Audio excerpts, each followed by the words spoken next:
we'll continue the conversation here. The Carolina Hurricanes, I mean, there's so many things that you could talk about when you look at a team that is perfect to start the season. What has stood out for you each? Well, that Freddie Andersen has come in, and it's been a seamless transition. I mean, I think that we look at the Carolina Hurricanes over the last couple of years, and we're always kind of wondering about the goaltending. Like it was Nedeljkovic and Mrazek last year. Yeah. And, those guys were good. But now it seems like, as Tripp mentioned, I mean, they've got somebody there in Freddie Andersen who they see as their number one goalie. And I think he played very well in Toronto over the last several years, Rupper. I just don't know if they defend. I know they don't defend nearly as well as Carolina.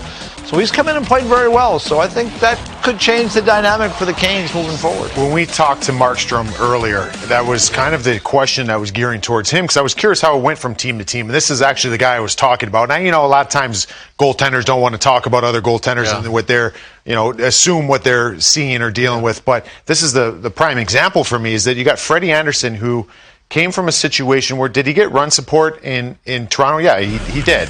But he also couldn't really predict where shots were going to come from. You know what I mean? So, and that's where the trust factor comes into play. You want goalies to be aggressive. You want goalies to challenge shooters.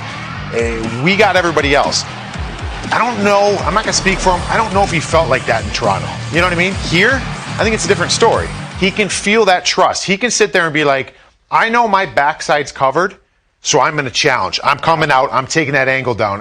His game has been very confident. The players around him have been very confident. This team is playing the best hockey I've seen in a long time. And, Mike Kelly had a great graphic yesterday about where the goals against Freddie Andersen have all come from. And every single one of them has come from the high danger area. Not one from a medium danger area, as they call it, or a low danger area. Not giving up bad goals. And so to me, he's got a team in front of him that is probably limiting the quality of chances that he's facing. And when you're only allowing goals against from, the sweet spot, the slot like that, nobody is going to get upset with you for letting a goal in from there. And you can see the inner slot number, he's still at 805, and Mike indicated that that's really a good number from that high danger area. So when you don't give up bad goals, and Rupper, you've sat on a lot of benches when if a goalie gives up a bad goal, right, it's deflating. Everybody sags, right? When you're not giving up any bad goals, makes everybody feel better. I always use these sports analogies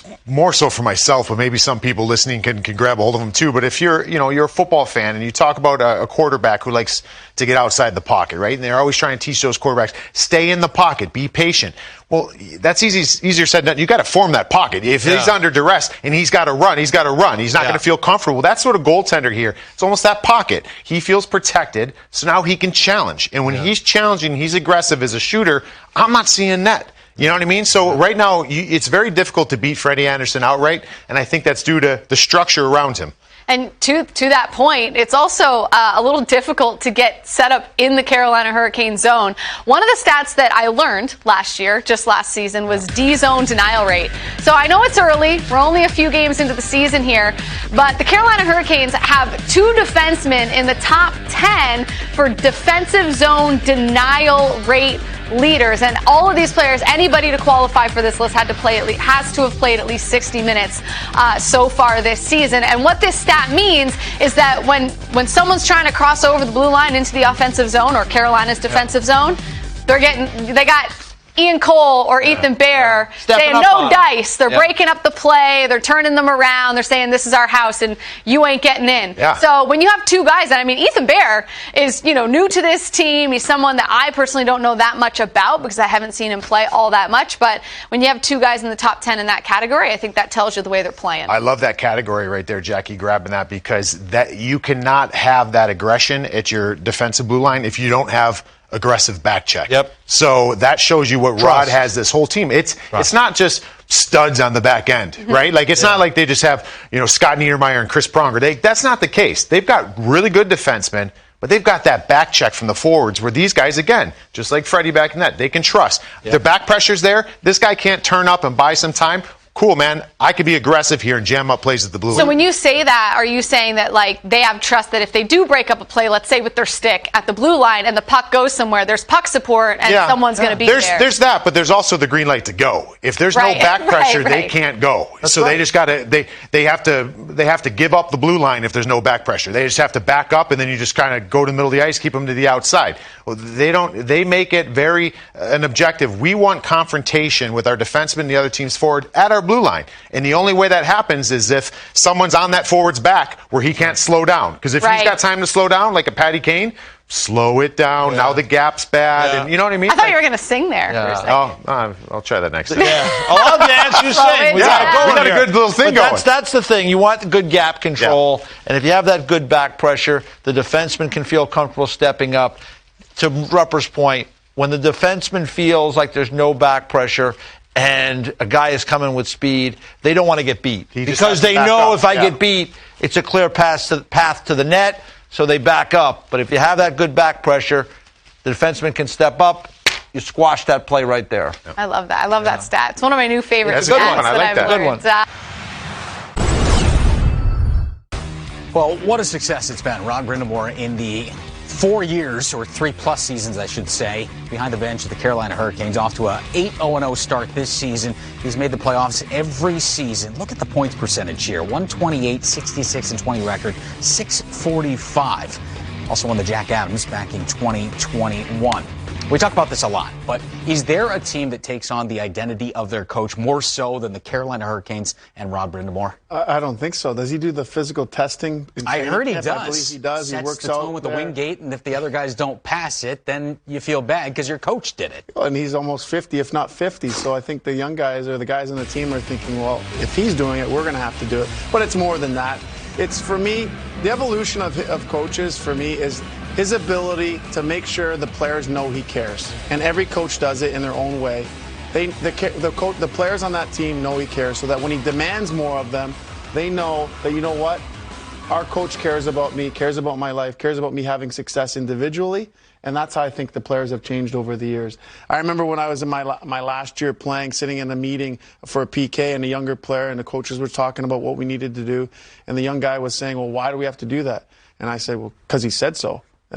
That was the way we were brought up. But the younger players now, as you know, Bruce, they want to know why. Yeah. And sometimes you have to explain to them why. And that's why they have iPads there. They want to see what happened. They want to be a part of that process. And I think as coaches evolve, they understand that as well. Yeah, I mean, I think being an assistant coach for 7 years, and a lot of those players, whether they've moved on or something, but he's right there with them. He works as hard as they do. So when he demands something, they know he's willing to put in that same effort to get it done. And I think and I don't know, but I just feel he's as honest as he can be with those players. And like Jamal said, he cares about them. And I think it's so important that you show the players that you care about them as people as much as you do as a hockey player. And I mean, I used to have to memorize. I would tell my wife, I got to memorize the wives' names, the kids' names, and I got to ask them. I mean, I'd go in every morning and ask how they're doing and stuff. So, I mean, I knew that the feedback would be great, because if they know that you care, then they will care. And I'm sure Rod does that. He just looks like the person that would, if there was something wrong with your family, he'd go over and help you. And then players will go through walls for guys like that. Well, you should have traded for me. I would have loved to play for you. Yeah. If I could trade, I would have made that trade. You talked about kind of having that relationship as a veteran on the Sharks with some of the young guys, just establishing that trust, that relationship, learning about their lives and who they are as people. That way, if you have to tell them and criticize them, it sinks in a little bit. You don't seem like an old, guy on his way out, which I likely was. But at the end of the day, you're right. I had to make sure that I knew a lot of these younger players and McKinns and younger guys, Couture at the time, because I was only playing 10 minutes a night. But at the same time, if you want to win as a group, you've got to be able to lean into these guys to play the right way and do the things that you need to do and have success. But you can't do that unless they know that you care about them and you know about their life. So you can't just tell them to do it. Yeah. Like, I mean, if they don't see that you're putting in an effort to care about them, or to put in that same effort in practice every day like that, they're not going to listen to you.